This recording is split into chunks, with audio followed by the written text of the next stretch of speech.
So tonight we're gonna end up going up here. This is an area that's under construction right now where they're widening the road, it looks like. So they're taking a lot of the dirt and they've pushed it off to the right and left. Yeah. Looks about like 6 feet has been cleared. So I say we take the metal detectors in there and then just kind of scan and see, what's been loosened up. Yeah. So what's the history of this area, do you know?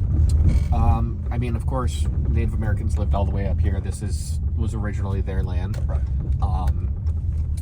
There was settlers that came out in the late 1700s, early 1800s, even earlier at some points, trying to build homesteads, farms and stuff like that. Over time, a lot of the elements, just kind of took back over, forest and everything. So. The Revolutionary War up here, War of 1812, was it in this area? Yep, Revolutionary War of 1812, French-Indian War, especially. So there's a lot of history, there's a lot of bloodshed. Thing with out here with the people that came out to try to colonize the area, they get lost in these woods, and with the weather in upstate New York, I mean, literally 8 to 9 months out of the year it's winter, or it's cold and it's hard weather you're dealing with. So for people who aren't used to dealing with that, they would end up walking out here, can get lost very easily, get turned around, and you end up dying of exposure. There's people that have never been found. So yeah, so there's probably a lot of spirits around here, a lot of buried unknown bodies, things of that nature. So yeah, they say the swamps especially. People going out there and then they fall through the ice, or they didn't know it was a swamp at that point. Yeah, they're getting bogged down, even trying to cross it. Oh yeah. The reports we get out here though, shadow people, mimics, like people mimicking people you know, and shapeshifters. Any Dogman? Dogman, Bigfoots. Oh yeah. I mean, this is the prime area up here in this area is Brazier State Forest. I mean, you're talking 22,000 acres of wetland and just natural resource for a large predator. A lot of places to hide.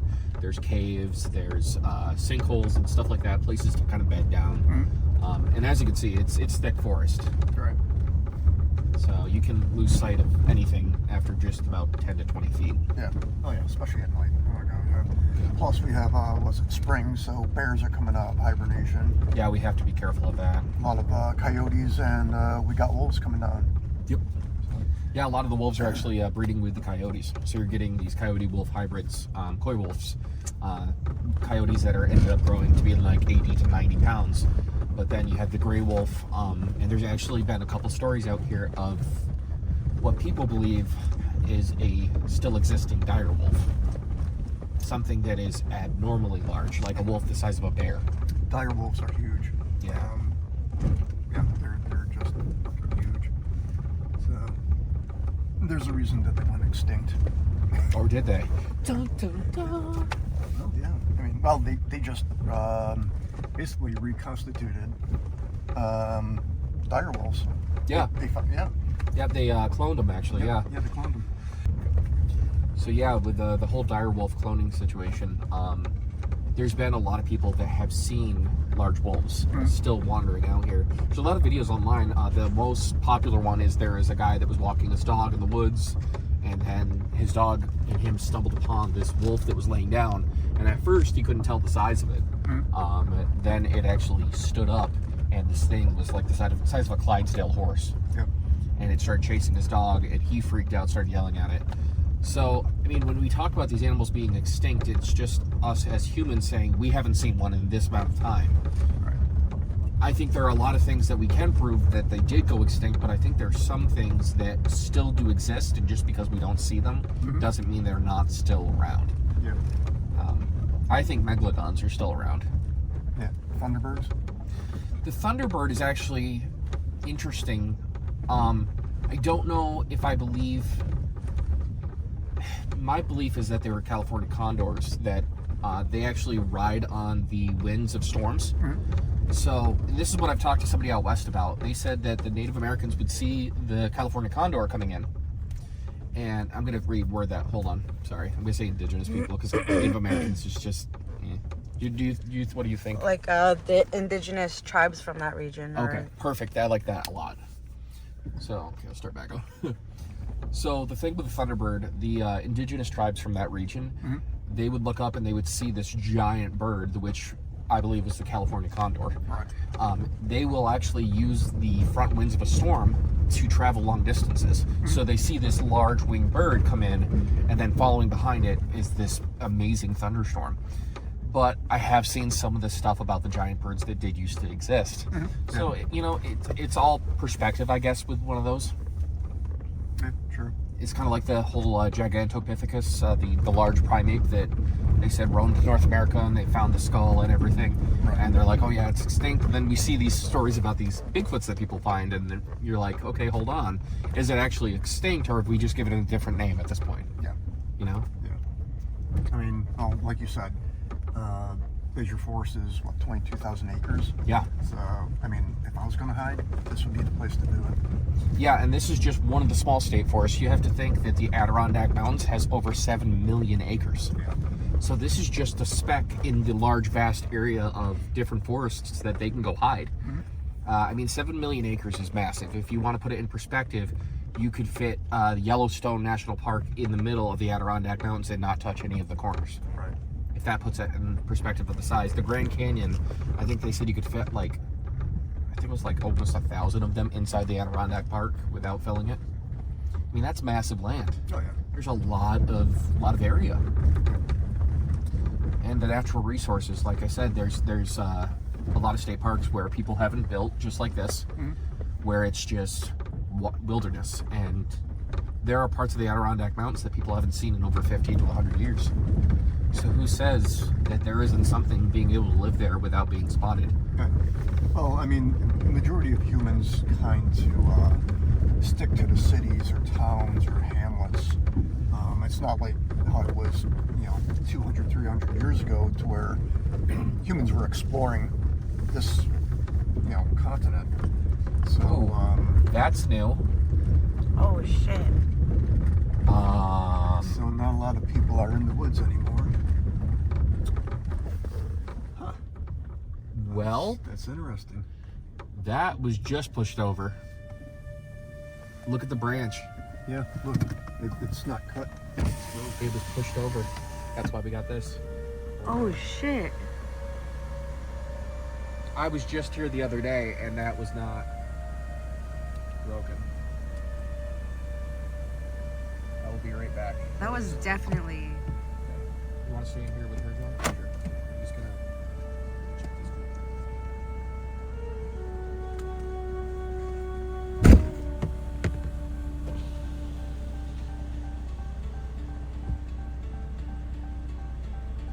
Can you shut off the car?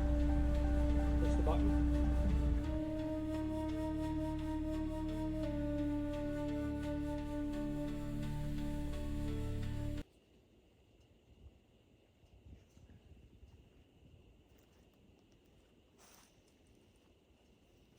It's a live tree. It's not even rotted. I'm getting out for a second.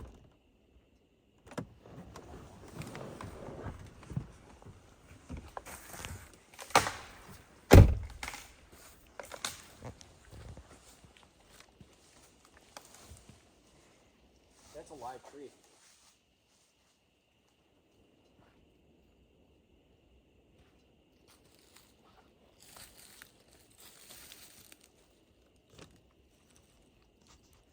It's all deadwood over here, but Is it? yeah, I got a tow rope. it's all coarse.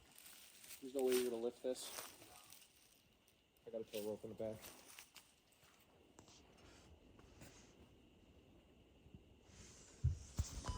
Do you think that was like intentional? Oh yeah, that's a live tree. That was pushed.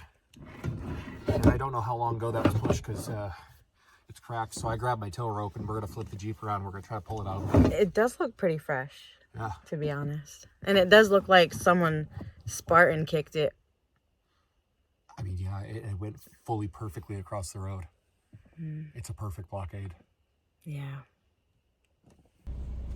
There's definitely something. This was a fresh break too. That dirt is all wet stuff. Oh shit. Gotta move the Jeep over. Here, go ahead and get in.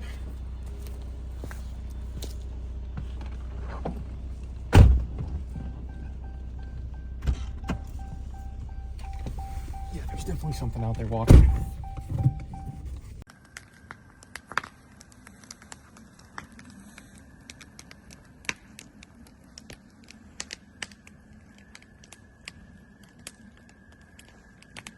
Hello. I was asked to come here and speak a little bit on shapeshifters and skinwalkers, wendigos, and whatever those puck wedgies are. But to bring it to here where we're from, because there's all sorts of indigenous nations that have our evil spirits, or spirits more or less, whatever side they're on. Back when I was told about shapeshifters, they're really witches, they're people. But when skinwalkers aren't, they're a being that the Creator put there. But shapeshifters are people. In order for them to become that shapeshifter, they have to do a great evil to one of their loved ones, kill their loved one, and then that gives them a lot of power. It's very rare these days that we have that. I've seen a shapeshifter. My grandmother seen a shapeshifter when she was little. And what they'll do is they like to look in people's windows. And especially at night. That's why we say close your curtains at night, because those things can see in there and they can get in your house. And so my grandmother was a little girl. She was upstairs in her bedroom, and she said she was playing. And then she looked over at her window, and there was a cow looking in her window on the second story. So she ran downstairs. She told her grandfather that there's a cow in the upstairs window. So he ran out, and he seen the cow running up the road. And so he yelled in Indian, you know, there's a witch. There's a witch. So the men that were around in the garden, and there they all started beating up the cow with sticks until they got tired and it ran off. So the next morning in St. Regis, the village, wasn't there a lady that they found naked, and she was bruised from head to toe. So they knew she was a witch. So once they found out that lady was a witch, her power was gone. So she couldn't be a shapeshifter anymore. So once they know who you are, you can take their power away. That's why you're never supposed to be afraid of that kind of stuff. You're supposed to say, hey, what are you? Why are you here? And have that power from inside your own medicine to push that away, to protect yourself. Because all they're doing is trying to get that energy from you and hurt you. So the fear. Yeah, they'll eat that.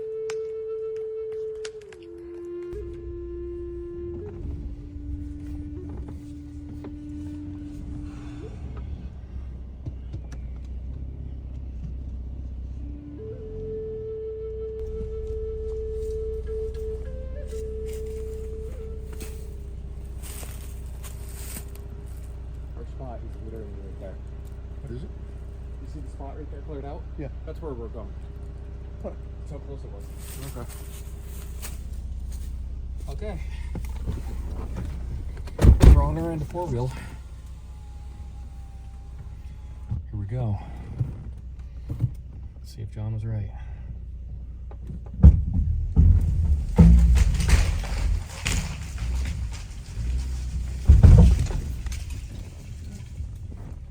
Hey, we doing right?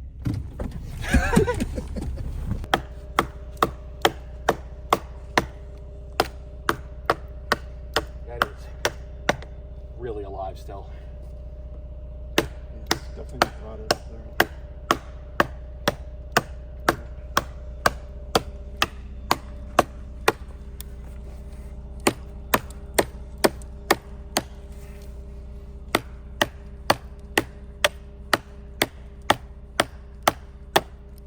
Two hours later.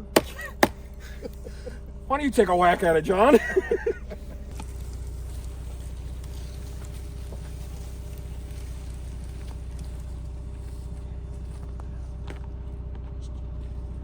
Here, take this. Let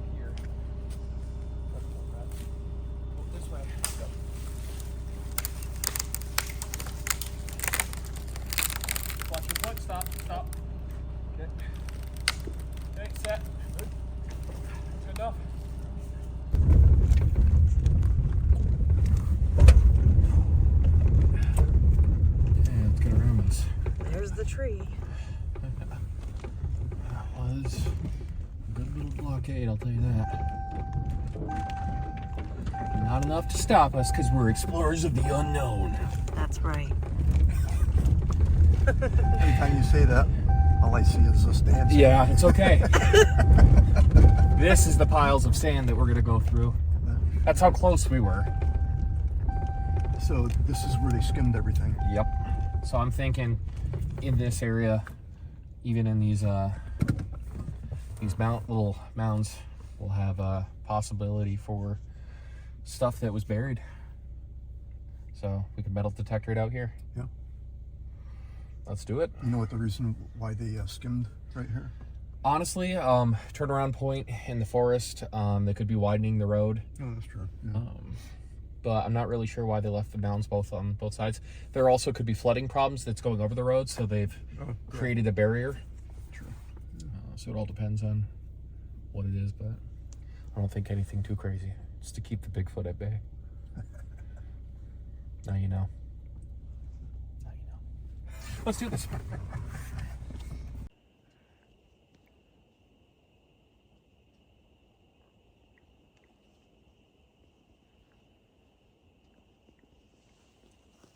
at a pair of eyes. Just a pair of eyes there. Where's that eyes that were over there? Are they gone? Yeah. I thought I just saw them. Did they flash back? Oh no, they're still there. Right. Yep. Right there. You see them? It's Yeah, I either. can see them. Are they eyes or is it a reflector? Why there'd I be a can't reflector out in the woods? I got it.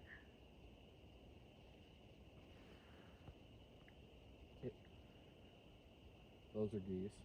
It almost looks like it's like slightly moving back and forth, but I can't tell either. I saw that it moved. Did it move? Yeah. Okay. Just keeping an eye, it's staying still. Should I do a whoop, you think? Yeah, try it.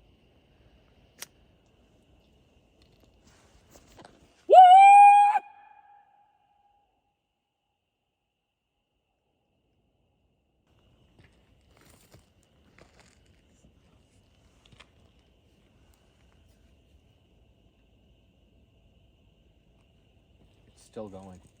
Yeah. Constant. The only reason I don't think it's a bird is because it's literally, the timing is the same every time and it hasn't changed.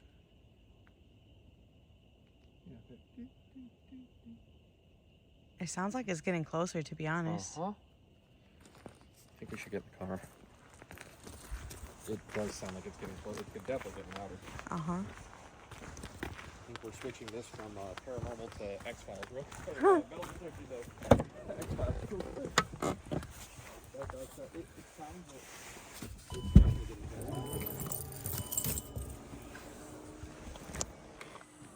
better. It's literally. Because it wasn't that loud. No, it's a lot louder.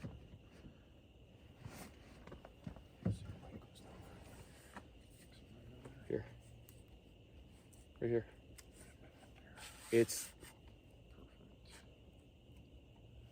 Yeah, it's getting a lot closer.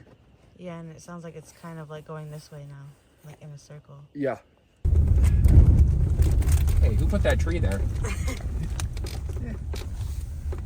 So, Jack, did you see any like firefly type things?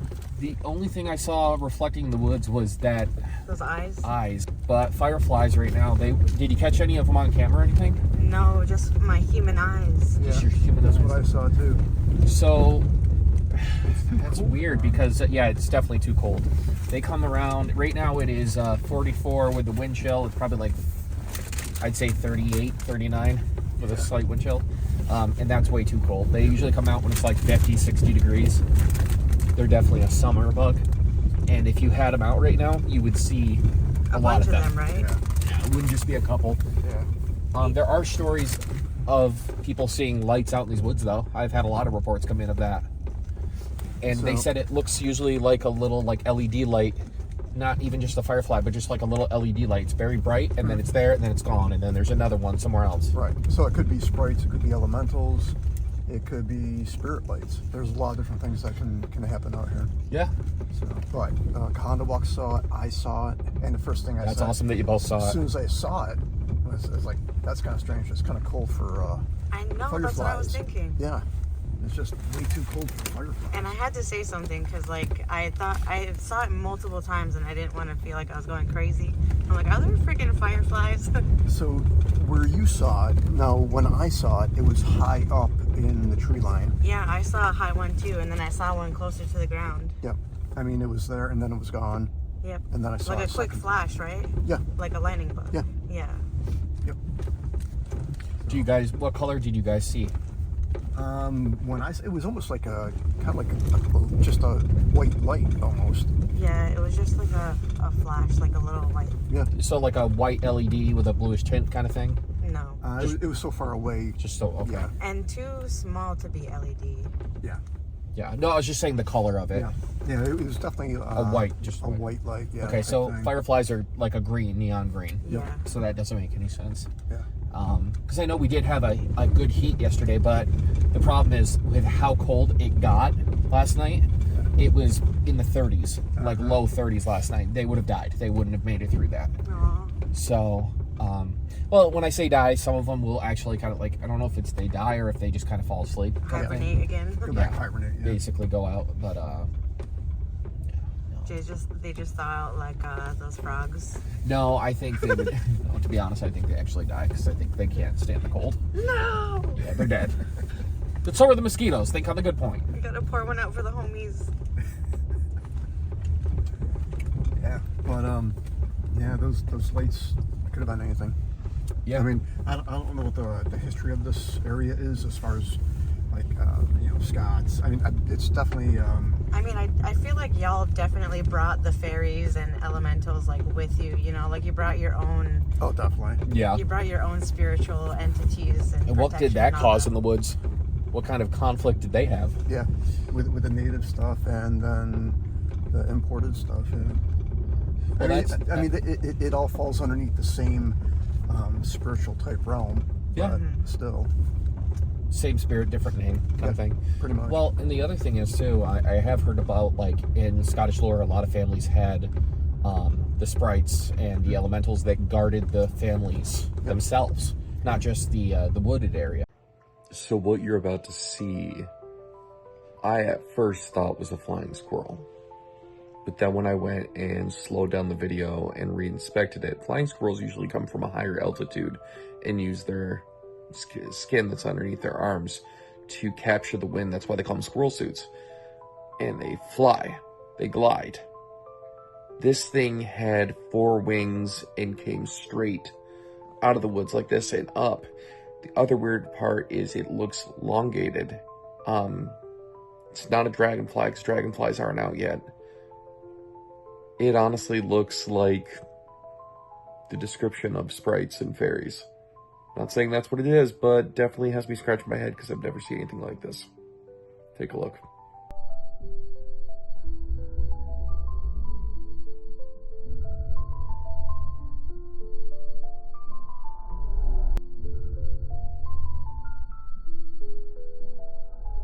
Ooh, did you see that? No.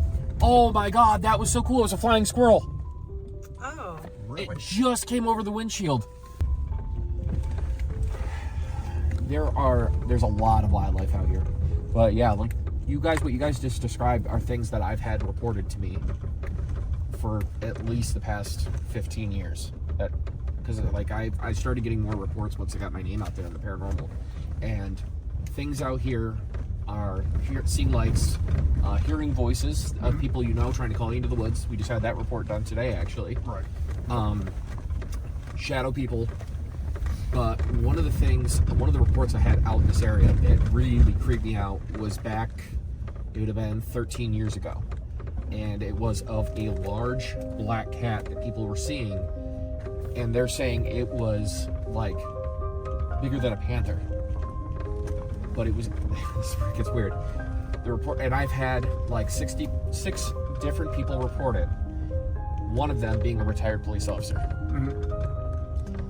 Under the Black Panther, there was this cloud of black smoke. and they'll see it on a full moon. They said it's always been a full moon, and it would howl. It would like have this weird, but they said it looked like a giant cat. So I started looking into it. Come to find out, there are creatures like hellhounds that are giant black cats that people have seen. So I didn't know that there were reports of that kind of stuff. So, and that was from these woods. One of the most terrifying investigations I had was right outside of Rachel State Forest. And it was a guy actually that was from the team I was on at the point. His child actually had something come up and knock on the door and ask for the father by name. The father came back, there was no one there, and the little boy described what he saw. Now this is a little kid that watched Teletubbies, he watched Sesame Street. He wasn't watching anything crazy. Right. What he described was a creature that had legs of a goat, had the chest, torso of a man, and head of an ox. The height he gave was about 9.5 feet tall. It was really creepy. We got there, we brought a psychic who is really, really amazing. He picks up on things. I don't know how he does it. It's always fascinating me. And he walked on the property, he pointed over to an area, and we went over there. The negativity that was in that area, everything around it was dead. There was shrubbery that was dead, there was trees that were dead, and one of our other guys who was actually sensitive, like an empath, like I am, he got sick to his stomach because of the energy you could just feel. And we discovered that that area was a portal. Hi, once again. I heard a story today about why you're not supposed to tell stories in the summertime around campfires, especially scary stories. Because during the summertime, if you tell stories around a campfire, you're inviting evil things, bad luck, little people throwing sticks and rocks at you. Especially next to this river we're at, the St. Regis River. That's where they that's where their home is. And if you go next to the river, you're having a bad day, and you want the little people to help you. You look for the roundest rock on the shore, and that's their medicine for you. And you keep that, and it'll help you. But today, when they said when you're not supposed to tell some stories in the summertime, is because everybody will stop and listen to a good story, even the trees. So you're stopping the trees from doing their job in the summertime. They're sleeping in the wintertime. So that's when you tell your stories, so you won't disturb the creation, so you don't get the bad stuff on you. So that basically means we're all screwed, because it's basically summertime. Oh, that's right. We're just in spring. I said that I told them this story before on the way up, and then you said, "Oh, we're on that equinox." I said, Yeah. So we're not there yet. We're not the summer equinox. We're in the middle. Yeah. Yeah. Good. But they'd say that was bad luck, you know. Got the whole Mohawk Medium crew here. The shadowy guy, you guys know him. Hello there. Okay. You may recognize me from such infomercials. See, I say that, I'm like, you may recognize me from the post office. We shine a light in the darkest night, unearthing secrets lost to time. Ghosts and treasures call us home. SVC, explorers of the unknown.